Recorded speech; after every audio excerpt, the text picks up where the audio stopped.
ऋषभ बहुत अच्छी बॉलिंग करा रहे हैं। ऋषभ जो है वो बॉलिंग अच्छी कर रहे हैं। ম্যাচ হারের পরে রিশাদকে উল্লেখ করে সুন্দরী সঞ্চালিকা প্রশ্ন ছুড়লেন শাহিনশাহ আফ্রিদির কাছে। সেই প্রশ্নের জবাবে একই বললেন লাহোর কালান্দার্সের অধিনায়ক শাহিন আফ্রিদি। বোলিংয়ে দুর্দান্ত করেও ব্যাটিংয়ে দারুণ সুযোগ পেয়েও বিশাল সুযোগটাই যেন হাতছাড়া করলেন রিশাদ। এ কেমন ব্যাটিং করলেন তিনি। লাহোর কালান্দার্স মুলতান সুলতানসের ঘরের মাঠে মুলতান সুলতানসের বিপক্ষে খেলতে নেমেছিল, যেখানে মুলতান সুলতানস আগে ব্যাটিং এ আসে আর ব্যাটিং এ এসেই ঝড়ো ব্যাটিং এ যেন দাপট দেখিয়েছে। নিজেদের ঘরের মাঠে লাহোর কালান্দার্সের বোলারদেরকে পিটিয়ে তুলোধনা করেছে।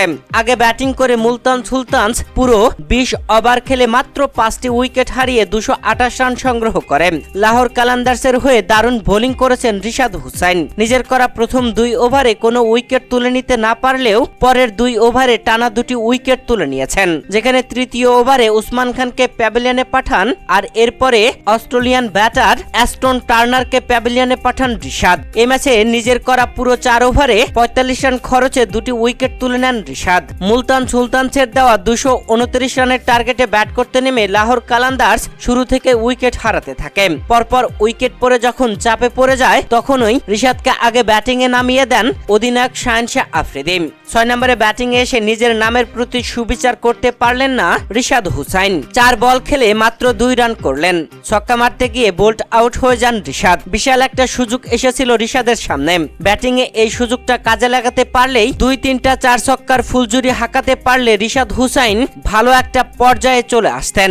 বোলিং এর পাশাপাশি ব্যাটিং এও সুনাম কুড়িয়ে আনতেন পাকিস্তান থেকে। তবে 2 রান করে ক্ষান্ত হয়ে যান রিশাদ। তবে স্যাম বিলিংস ও সিকান্দার রাজা দারুণ ব্যাটিং এ দলটাকে যেন জয়ের স্বপ্নই দেখাচ্ছিলেন। 43 রান করে স্যাম বিলিংস আউট হবার পরে সিকান্দার রাজা ঝড়ো ব্যাটিং করেও দলকে জেতাতে পারেননি। যদিও 27 বলে হাফ সেঞ্চুরি করেন সিকান্দার রাজা, তবে দল হেরে যায় 33 রানে। 195 রান করতে সক্ষম হয় লাহোর কালান্দার্স। আর এই ম্যাচ হারের পরে সুন্দরী সঞ্চালিকা লাহোর কালান্দার্সের অধিনায়ক শাহিনশাহ আফ্রিদিকে রিশাদ হুসাইনকে নিয়ে প্রশ্ন ছুড়ে দেন। তার করা প্রশ্নটি ছিল, আমি আপনাকে বলি যে এখন পর্যন্ত আমরা যদি পুরো বিষয়টা দেখি রিশাদ খুব ভালো বোলিং করেছে। লাহোর কালান্দার্স কি প্রাথমিকভাবে রাশিদ খানকে মিস করছে নাকি রিশাদ হুসাইনকে নিয়ে তাদের বোলিং ইউনিটের সাথে যে ভারসাম্য তৈরি করেছে তাতে আপনি কি সন্তুষ্ট?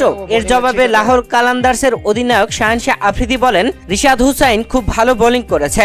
সে সঠিক টাইমে আমাদেরকে উইকেট এনে দিয়েছে। দুর্ভাগ্যবশত আজকের মাঠটি তাকে কোনো সাহায্য করেনি, মাঠটি ফ্ল্যাট ছিল।